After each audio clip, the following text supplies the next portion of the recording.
Dear students, हमारे पास एक बहुत ही बेहतरीन क्वेश्चन है जिसमें हमें जीएनपी एट एफसी निकालना है, वो भी इनकम मेथड से।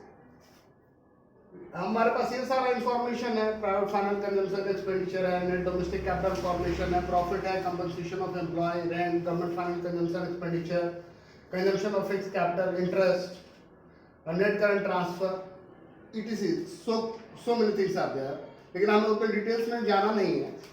जब हमारे पास ऑलरेडी गिवन है कि हमको करना क्या है, हमको करना है इनकम मेथड। ओके, चलिए हम इनकम मेथड से ही करेंगे।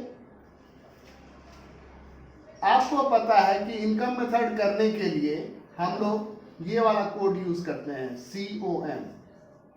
और जब इन तीनों हेडिंग के तहत हम लोग चीजों को जोड़ते हैं तो हमारे पास निकल करके आता है NDP एट FC। तो सबसे पहले हम NDP एट FC निकाल लेंगे, और NDP एट FC जब हमारे पास आ जाएगा उसको हम कन्वर्ट कर लेंगे जो हमारा रिक्वायर्ड है। उसमें हमारा रिक्वायर्ड क्या है, GNP एट FC। तो ये वाला वर्ड आपको पता है कि ये नेट होता है, ये वर्ड आपको पता है कि ये ग्रॉस होता है। नेट को ग्रॉस में कन्वर्ट अगर करना हो तो उसके लिए डेप्रिसिएशन ऐड करते हैं। सेकंड वर्ड आपका क्या है, ये वर्ड डोमेस्टिक है और ये आपका नेशनल है। डोमेस्टिक को अगर नेशनल में कन्वर्ट करना है तो उसके लिए हम लोग NFIA ऐड करते हैं। और ये दो चीज ऐड कर देंगे, बाकी तो कुछ कन्वर्ट करना नहीं है, हो जाएगा। अब C जो है उसका क्या मतलब होता है, कॉम्पनसेशन ऑफ एम्प्लॉय। अब मेरे वीडियो को कुछ हिंदी मीडियम वाले भी देख रहे होंगे तो उनके लिए कॉम्पनसेशन ऑफ एम्प्लॉय को कहते हैं कर्मचारियों का पारिश्रमिक। आइए देखते हैं क्वेश्चन में कहीं दिया है क्या। हाँ, क्वेश्चन में दे रखा है आपको, ये 800 है। चलिए इसको हम 800 ले लेते हैं। अब O का मतलब होता है ऑपरेटिंग सरप्लस, जिसको हिंदी में कहते हैं प्रचालन अधिशेष। तो क्लियर कट डाटा के फॉर्म में नहीं है, आपको यहां पर कहीं नहीं लिखा हुआ है कि ऑपरेटिंग सरप्लस कितना है। तो ऑपरेटिंग सरप्लस जिन चीजों से बनता है हम वो सारे आइटम्स को ऐड करेंगे। तो ऑपरेटिंग सरप्लस का क्या मतलब है कि आपका पैसा जो पैसा कमा रहा है, तो आपका पैसा जो पैसा कमाएगा वो किस फॉर्म में कमाएगा, वो प्रॉफिट के फॉर्म में कमाएगा। आपने कहीं पे बिजनेस किया और वो आपको इनकम जनरेट करके दे रहा है।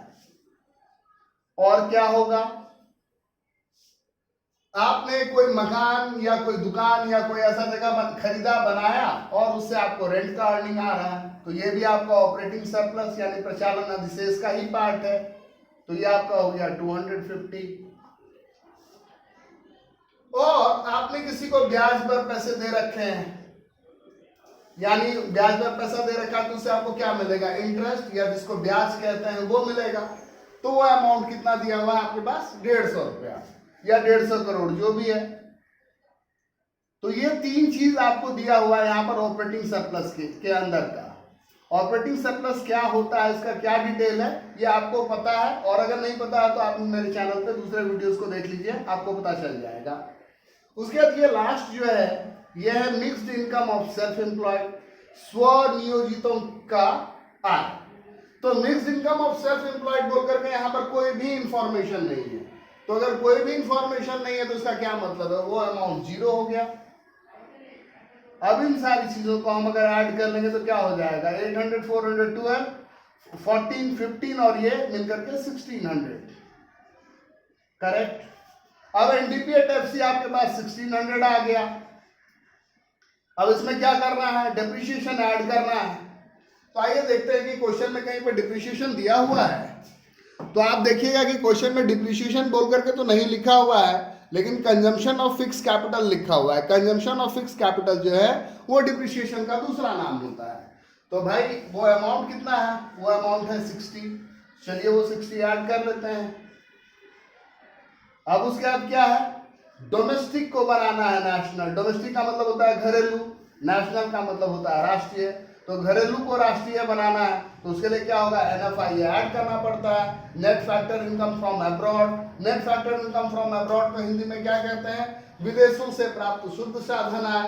तो वो अमाउंट आपको दे रखा है यहाँ पर -10। तो चलिए -10 ऐड कर देते हैं। तो इस तरीके से ऐड करके कितना हो जाएगा 1660 प्लस माइनस, तो -10 ये इक्वल्स कितना हो गया 1650। तो इस तरीके से आपका जो GNPATFC है वो निकल करके आ गया।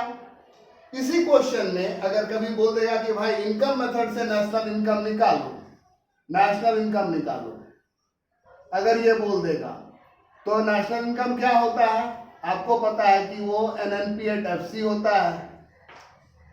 तो आपका NDPATFC निकल, ये तो आपने निकाल लिया ना NDPATFC, उस NDPATFC को आप NNPATFC में कन्वर्ट कर लीजिए, आपका वो भी निकल जाएगा और इस तरीके से आपके पूरे के पूरे मार्क्स आ जाएंगे। Thank you.